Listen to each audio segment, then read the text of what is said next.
Yay! Good afternoon! Good morning sa ating lahat. Good evening. Nandito tayo ngayon sa small house, sa staycation house namin dito. So, lilinisin natin to kasi matagal na natin hindi nalilinis ito. So, bago yan, may papakita muna ako sa inyo. Pag nandito ka sa loob ng bahay na to, yan ang makikita mong view from the window. Yan. Ayan siya. Ito yung window. Yan. Yan. Yan yung window. Tapos, ang lilinisin natin ay ito. Ayan. Ayan. Itong mga bed na to, single bed. Dahil nga pinapaupahan namin ito dating bahay. Itong rooms na to. Maliit na bahay to. Bali, dalawa ang kwarto. Tapos, itong malaking kwarto na to ay meron itong 2 bed, isang queen bed, at saka isang single bed. Saka meron kami amin na mattress. Ayan. So, noong araw, pinaupahan ko to kasi nga, wala naman kasi nakatira. Bali, staycation. Bali, staycation siya. Ngayon, kahit walang nakatira dito ngayon, nililinis ko pa rin kahit paano para ma-maintain yung pinilinis dito sa bahay na to. Ayan yung mga gamit niya. Hindi ko muna nilalagay yung mga bedsheet kasi para hindi siya madumihan. Kasi minsan napapatakan siya ng pupo ng lizard. Ayan. Ayan. Magmamap lang naman siya, magbabakin na ako dito. Linis ng aircon. Ayan. Ito, maliit lang siya. Walang gamit kasi nga paupahan to dahil staycation. Staycation kami ng araw.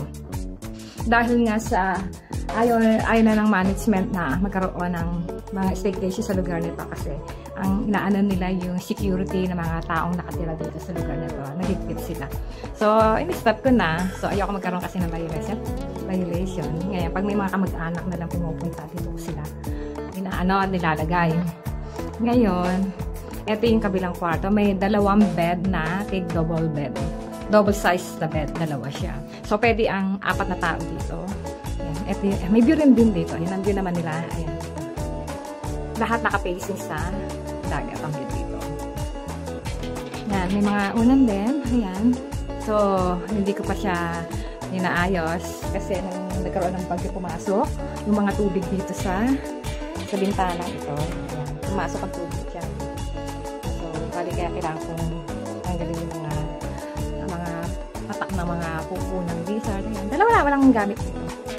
Tapos, ayan. Tapos yung sa baba, at yung mga towel sana nilagamit. Pagka nagland dito, kompleto dito, may mga sabon, may mga toilet, tissue, tapos mga shampoo, conditioner, dito rin na yung sabon. Tapos, itong naman CR. Ito naman yung CR dito.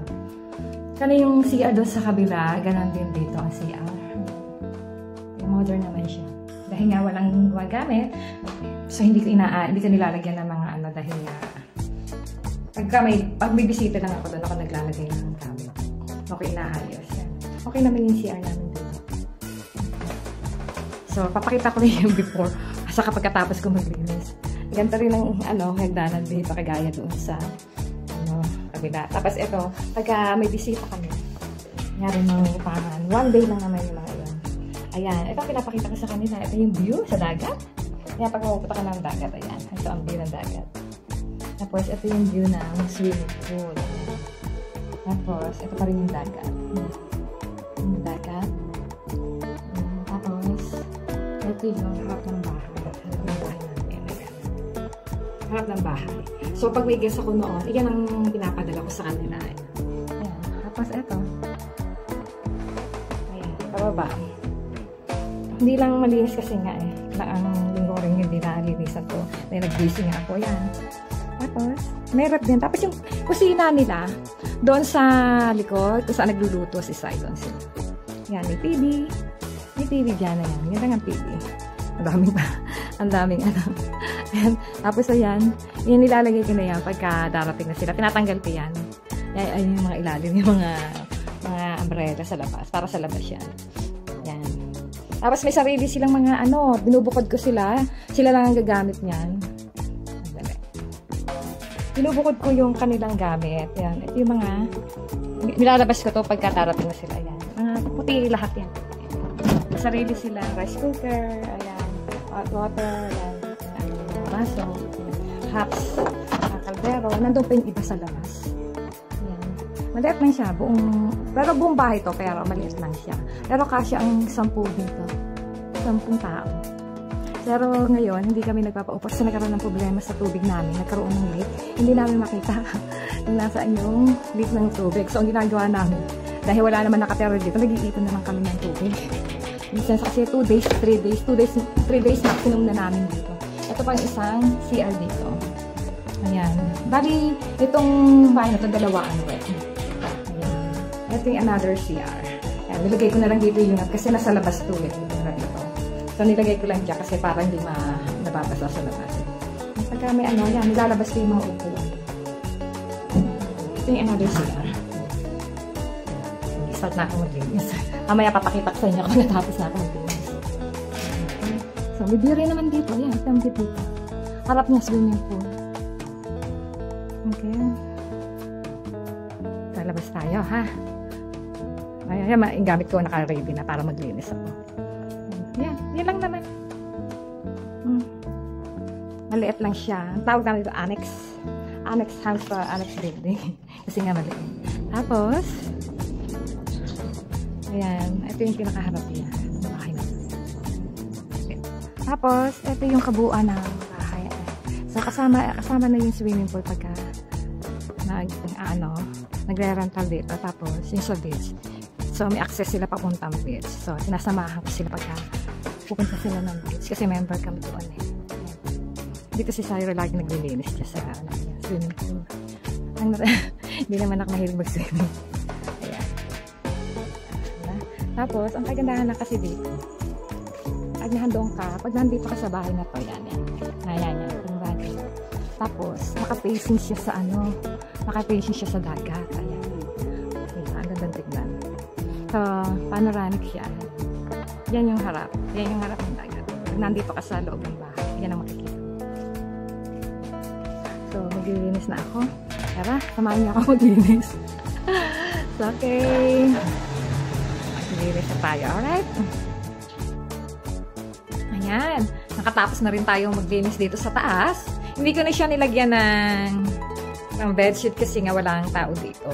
So, naglalagay lang ako ng bedsheet pagka yung may pupunta na rito. Ayan. Linis na siya. Linis na. Nakintab na yung sahig namin. Okay. Tapos dito sa kabilang kwarto, ganun din. Nalinis na. Okay na. Nalinis na siya. Hindi na magulo. Wala na mga pupo ng lizard. Mabango na rin siya. At ang CR, ganun na rin. Malinis na rin. Ayan. Malinis na CR. Hindi na ako naglalagay muna ng mga shampoo conditioner dito. Kinis na rin yung kanyang sahig. Ayan. Kinis na siya. Tapos, dito, okay na rin. Dito sa, ito yung pag nandito ka sa taas, yan ang nandito ka sa taas. Makulimlim, mukhang uulan. Ayan. Sa door. Tapos, ito yung hagdan pababa. Kanina pinakita ko yung hagdan, diba? Madulo pa. Ayun, maglinis na siya. Mabango na siyang tingnan. Nakalinis din tayo. Sa buka-buka sa kabila. Uwi kami ng Tagaytay siguro mga Thursday o Friday. Ayan. Kaya malinis na rin. Ayan. Ayan po. Nakatapos na tayo ng paglilinis. Ayan. Makintab na uli ang sahig. Wala ng mga pupo ng mga lizards. Linis na siya. Mabango na siyang tignan. Ayan. Yan po yung kabuuan. Ito yung sa baba. Ito ang aming staycation house na pinarerentahan namin noon. Ngayon ay hindi na. Ayan. Tignan natin yung CR. Nalinis na rin ang CR. Makintab na rin. Buksan natin ilaw. Ayan. Ayan na. Nalinis na siya. Wala siyang mga mga sabon-sabon kasi hindi ako naglagay. Ayan. Okay. Okay na rin. Palit lang siya pero cute. So, kung kayo'y mag-asawa, yan, pwede na ito. Diba? Siguro, teka muna. Siguro hanggang dito na lang tayo. Mag-shoutout na lang tayo sa ating mga support group at sa aming team. Okay po? Hi again! Shout out time! Para sa Team Lokotoy. Nandiyan po si Irene Jordan, nagpe-play ng kanyang channel, kanyang prem 7:45. Nandiyan din si GPC Backyard, nag-play siya ng prem niya ng 8 o'clock. Si Gabnix Vlog, 8:15. Nilet, Life and Travel, yours truly. 8:30 siya. Sergeant Hunter is 8:45. Saras SK, 9 PM, pero NWF lang siya. At si Lynn, adapted namin ng 9:15, Lynn Channel. Sa aming mentor at sa aming manager na walang sawang tumutulong sa amin na monetize ang aming channel, ay nandiyan si June Ricaverte. Hello, sir! At si aming manager na rin ang lahat, ay si Eloy Gaming or Just Liz. At ang mga walang sawang sumasuporta sa amin na naging friend namin sa YouTube, sa mundo ng YouTube, ay si Dennis Meets Vlog, Kuya Dennis, Ben's Kitchen, Plantitos, at Glennis. Nandiyan din po si Pinay in Aussie. Sorry, Pinay, sometimes hindi ako nakakapunta. Pero, sinabalikan naman din kita. Andiyan din si Winnie De Leon, saan nakakaligtaan ko ang kanyang live. Minsan huli na ako kung makakapasok ako. Pero, nagre-replay na lang ako sa kanya. Andiyan din naman si Nelson Miss Vlog na walang sawa rin pumupunta sa aming mga friend. Thank you, Nelson! At andiyan din si Lynn SG. Thank you, Lynn! Sa pagsuporta mo sa amin paminsan-minsan, hindi rin ako nakakapunta sa iyo. Minsan nakakaligtaan ko rin. Although nag-notification ako, pero pag nakita ko yung notification mo, minsan tapos ka na rin. Pero nire-replay ko rin yun. Andiyan din si Chanel or si Cherry. Ang sipag din ni Chanel, Cherry mag-LS almost everyday din. Si Tuneba Mix Vlog. Hello, Sir Tuneba. Ano na ang chika dyan sa iyo? Andiyan si kabite niya. At si Eden Mix Vlog din. Minsan nakakapunta rin sa amin. Anyway, thank you sa inyong lahat. At sa mga English speaking naman, na almost everyday na rin na pumupunta sa amin, ay si Chicken Exploring. Hello, my friend! At si Adi Langit. Hi, Adi! Yan, sana wala akong nakalimutan. Sa mga hindi ko nabanggit, pasensyahan nyo na. Sa susunod, kayo ang una kong babanggitin kung sakaling may nakalimutan naman ako sa inyo. Hanggang dito na lang, nagpapaalam. We let life and travel. Thank you all. Good night.